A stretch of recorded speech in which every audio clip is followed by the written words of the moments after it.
जय श्री राधे, जय श्री श्याम। यह दक्षिणावर्ती शंख है। दक्षिण में जिसका आवर्त होता है वह दक्षिणावर्ती होता है। एक शंख वामावर्ती होता है जो कि बजाया जाता है। यह दक्षिणावर्ती शंख भगवान विष्णु का अभिषेक करने के लिए होता है।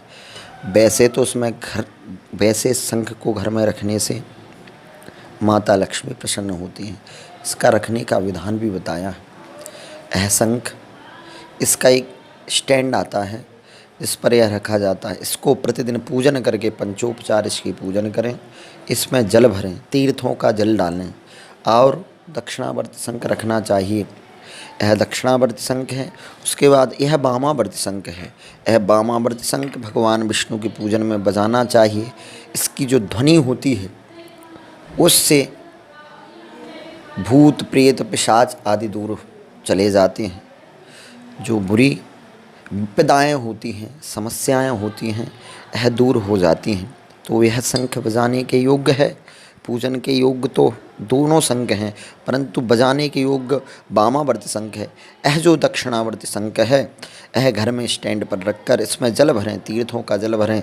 और विशेष रूप से इसके जल को जो बालक बोल नहीं पाते हैं, जो बालिकाएं बोल नहीं पाती हैं, उनको दक्षिणावर्ती शंख में भरा हुआ जो जल हो उसका प्राशन कराने बोलने लगते हैं तो तुतलाते हैं बच्चे, तुतलाना दूर हो जाता है। और विशेष रूप से जो दक्षिणावर्ती शंख होता है, भगवान विष्णु का अभिषेक किया जाता है। अभिषेक का विधान भी है।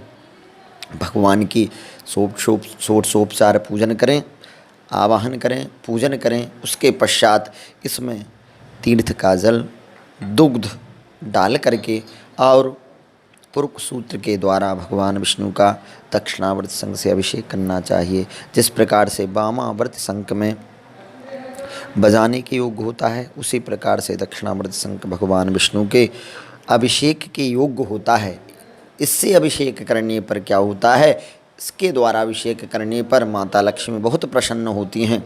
और ग्रह में यदि आपके घर में, कई बार होता क्या है, घर में लक्ष्मी तो बहुत आती है, परंतु हम देखते हैं, विचार करते हैं कि इतना धन आया, परंतु जाता किस मार्ग से है तो मार्ग का निश्चित हमें पता नहीं रहता। तो उससे भगवान विष्णु का अभिषेक करने से माता लक्ष्मी बहुत प्रसन्न होती हैं और वरदान प्रदान करती हैं। और सर्वदा स्थिर रूप से हमारे ग्रह में माता लक्ष्मी का वास हो जाता है। भगवान विष्णु सर्वदा हम पर कृपा करते हैं। यह दक्षिणावर्ती शंख बड़ा ही उपयोगी है। गृहस्थ जीवन में इसको जरूर प्रतिष्ठित करना चाहिए। दक्षिणावर्ती शंख को जैसे कि बताया, सर्वदा हमारे घर में प्रतिष्ठित करना चाहिए।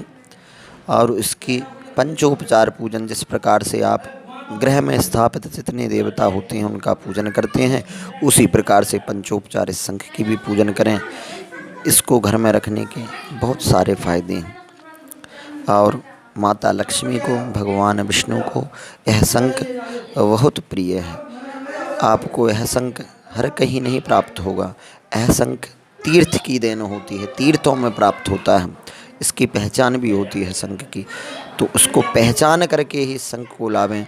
और यदि इसकी पहचान पंडित रेवाराम जी शास्त्री, जो कि मंडीदीप में निवास करते हैं, उनका नंबर यूट्यूब चैनल पर प्राप्त हो जाएगा। उनके नंबर पर संपर्क करके इस शंख को प्राप्त कर सकते हैं। उनके पास अभी भी उपलब्ध हैं बहुत सारे वामावर्ती, दक्षिणावर्ती शंख सभी उपलब्ध हैं, आप उनसे ले सकते हैं। जय श्री राधे, जय श्री श्याम। और श्री विद्या ज्योतिष केंद्र इंडस टाउन में स्थापित है। वहाँ पर समस्त ज्योतिष के कार्य किए जाते हैं और वहाँ पर भी यह शंख उपलब्ध हो जाएंगे। श्री विद्या ज्योतिष।